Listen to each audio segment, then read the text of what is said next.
Living single is one of the most biggest challenges that a person, male or female, is going to face in their life. We're going to talk a little bit about it because I had a thought that was shared with me that I wanted to elaborate on. I wanted to give you the elaboration based on what was shared with me.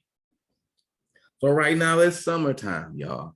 And when summertime presents itself, more skin comes out, males or females. But it's not only the skin that people are showing, it's what's in us that's being stirred up, that is really the lust that's being stirred up in us, got our eyes going, going which way.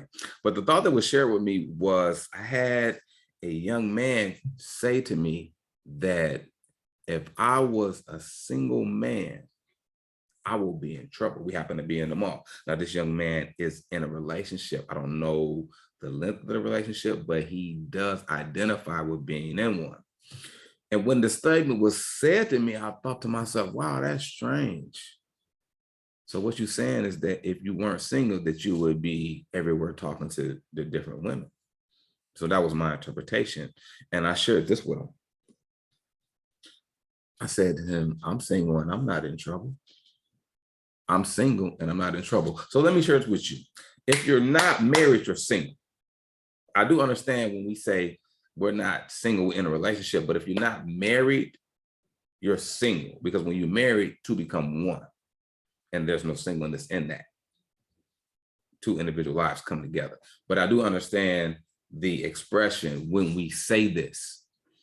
But going back to what I want to explain to you is that living single and me making a statement that I'm single and I'm not in trouble was because I'm living a purpose-driven life.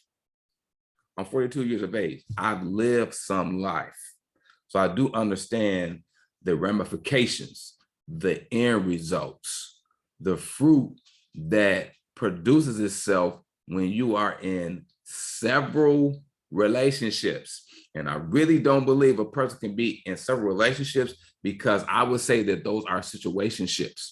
When you find yourself in a relationship, you are committed to one individual. So what I told him was that I said, you know what, it would be very difficult for me to be in several relationships, like with 2 or 3 women, because that takes a lot of time and energy that I don't have and I'm not willing to invest.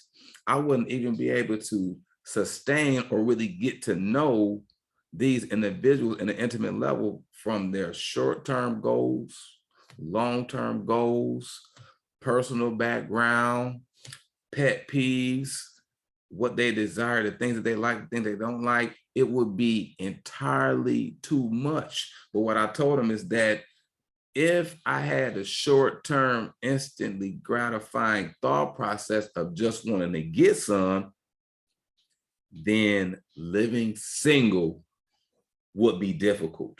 Living single would be a drama-packed ABC, back in the day soap opera, or some of the material that we see on YouTube that's funny, but saturated in drama.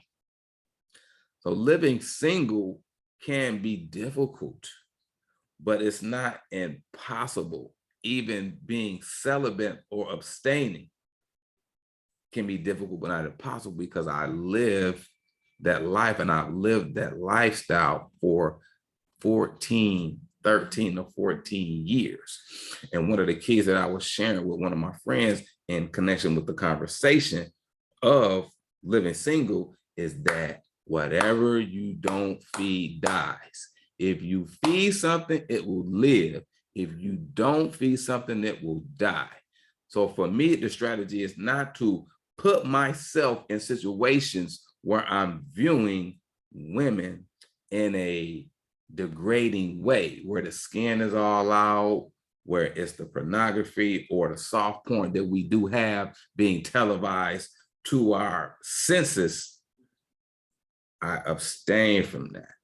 There's restrictions, there are requirements, because I know by principle, if you sow a seed and it falls on good ground and is watered and nurtured, it's going to produce something. If I feed that, that lust, that nature, that lower nature, then the ability to abstain, the ability to practice the celibacy and be faithful to engage a young lady that I want to learn more about on a platonic and a deeper level, it'll be non-existent.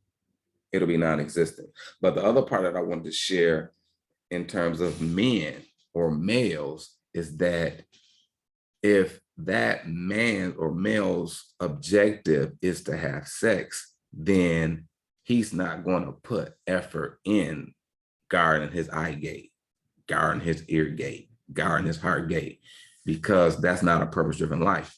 That's really instant gratification. That's really survival mode. That's a person that is living in the now.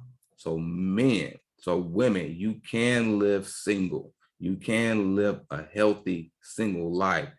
Just because you are single does not mean that you have to be over here, over there, over everywhere.